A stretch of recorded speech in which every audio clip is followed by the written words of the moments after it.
was potentially good for golf in the sense that, okay, now we've got the hero, the guy that we all used to root for, and it played out like it used to, where the other guys just sort of folded away. Rory shot 4 over.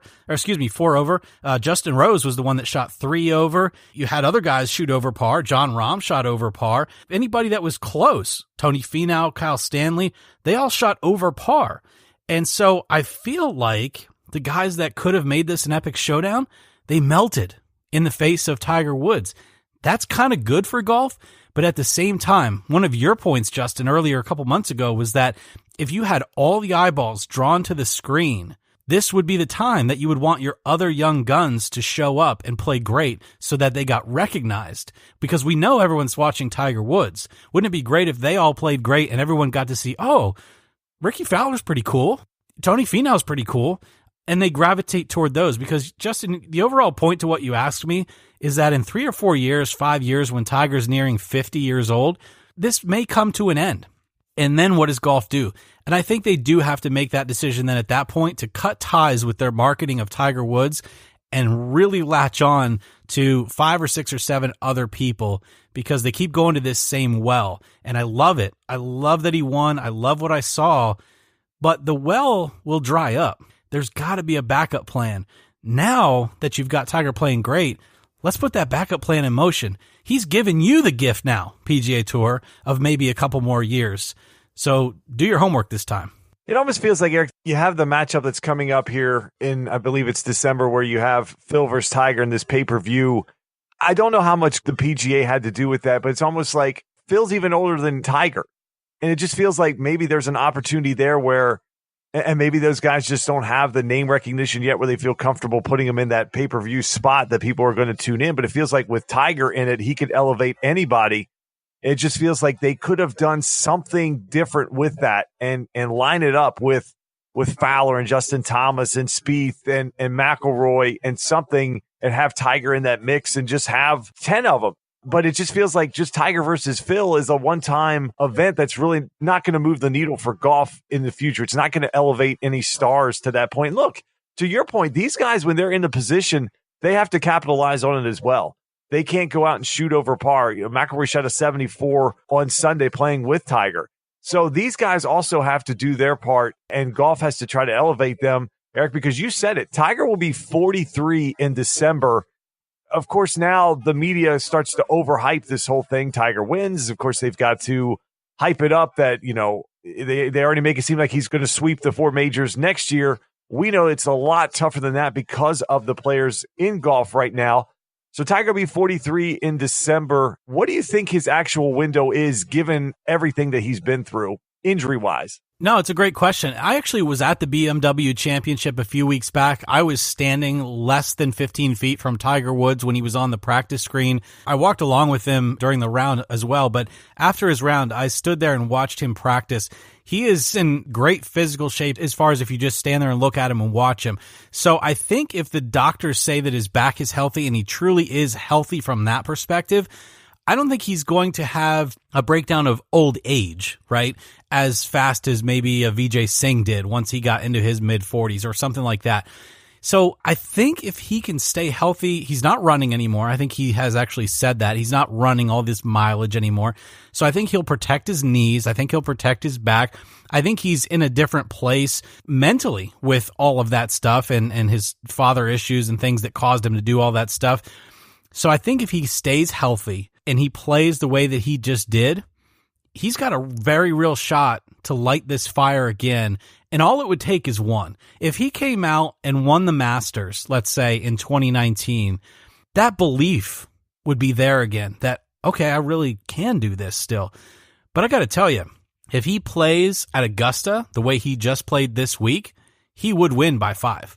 Because the way that we saw him play this week, it was vintage Tiger. I mean, he was actually hitting fairways. He was crushing his driver.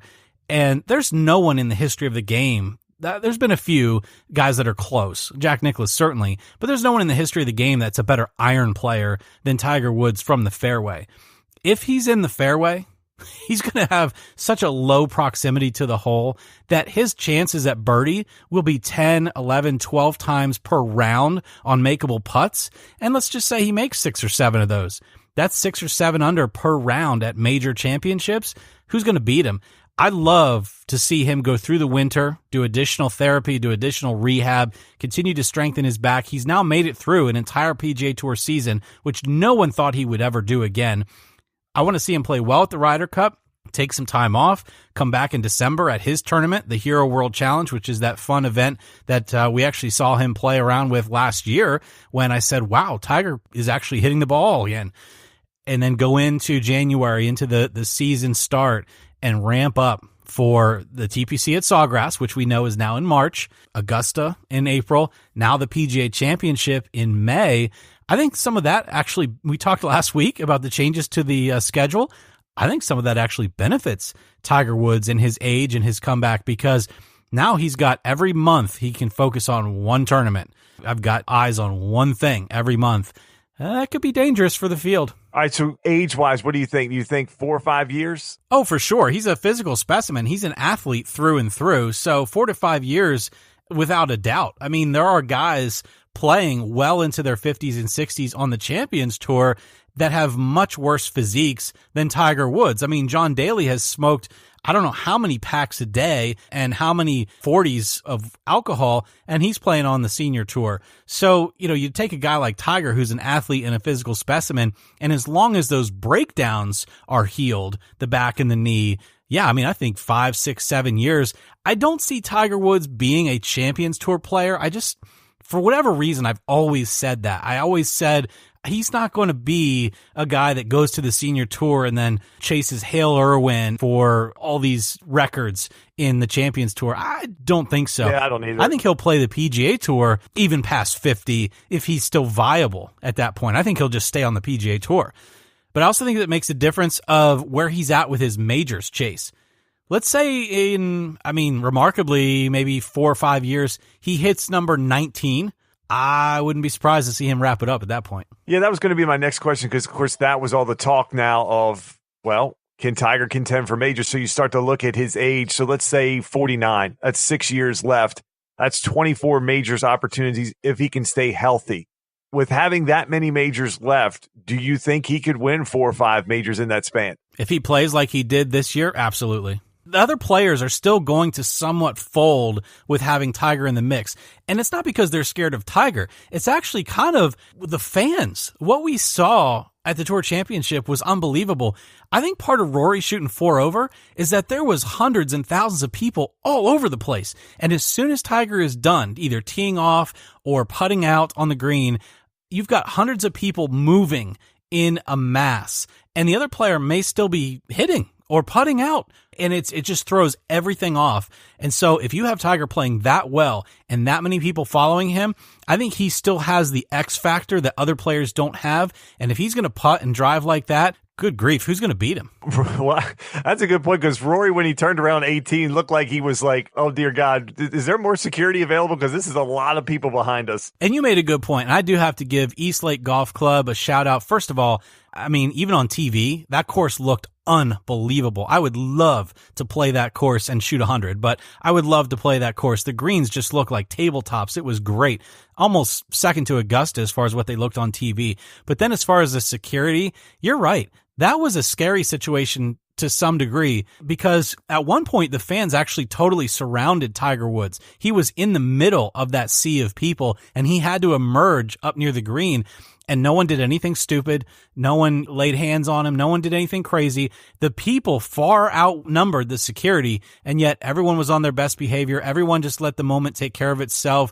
I think they were all there, really, to see Tiger do good. I don't think anyone was there to do Tiger harm. And that was, Justin, as close to having a tear in my eye over watching a golf tournament as when Phil Mickelson finally won the Masters. Yeah, like I said, it was a spectacular moment. I mean, just visually watching it, and just when they put that overhead shot up, it was just incredible to see that happening. And again, we've talked about Tiger just moves the needle, Eric. He moves it unlike anybody we've ever seen it, and not even with golf, just like any other sport. There's really nobody out there. Maybe LeBron is the only guy even close right now playing nobody else does it. And having the backstory go along with this and this whole comeback, and now you've got this whole wave of fans that really, since 2008 at Tiger's peak, it's been 10 years since really anybody's gotten a chance to be a part of that. So you've got this whole generation that's come through and heard about Tiger. Now they're getting to see it. It would almost be like if somehow Jordan came back when he was 33 or 34 and he came back 7-8 years later and somehow led a team to a championship. It would be that type of storyline, because I thought one of the craziest things, they had a back shot of Tiger getting ready to hit that last putt when he did the tap in to win.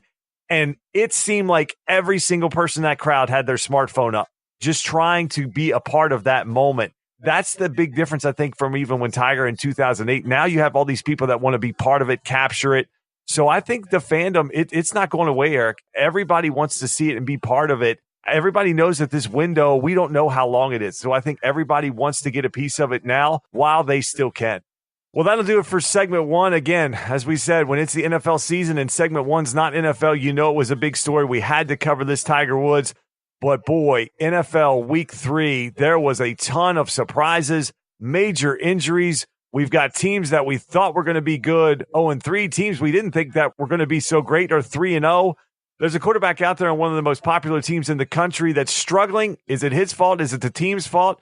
And lastly, NASCAR. They'll end this round of the playoffs at the Charlotte Roval. Everybody that's not locked in is not sleeping this week, because there is talk that this race could bring carnage and action like we haven't seen in the playoffs yet. So we'll cover the NFL week 3 and NASCAR's elimination round right after this.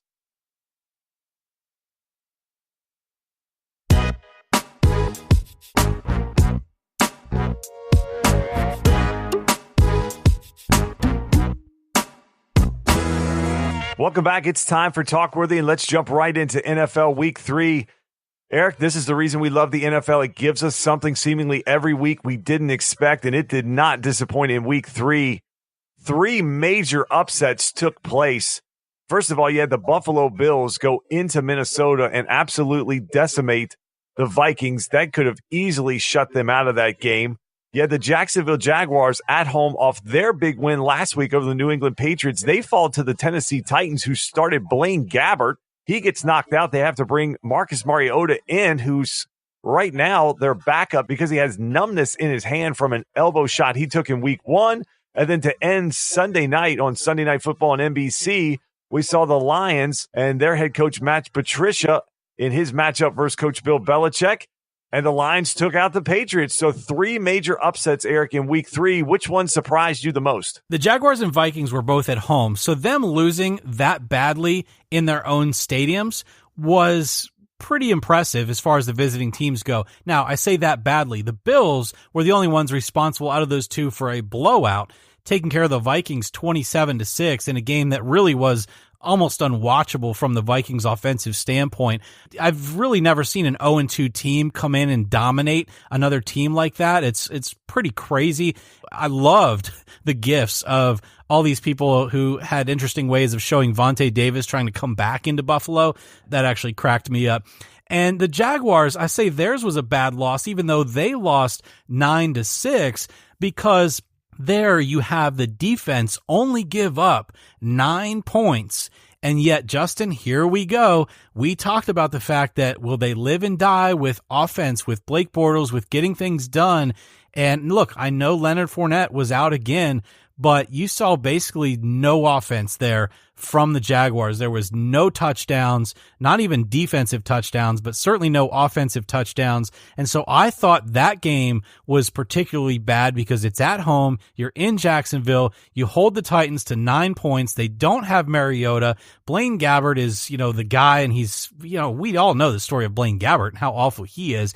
And yet the Jaguars, the ones who are so hot and 2-0 and beating the Patriots and all this stuff, they can't get it done at home, only giving up 9 points. I didn't understand that one at all.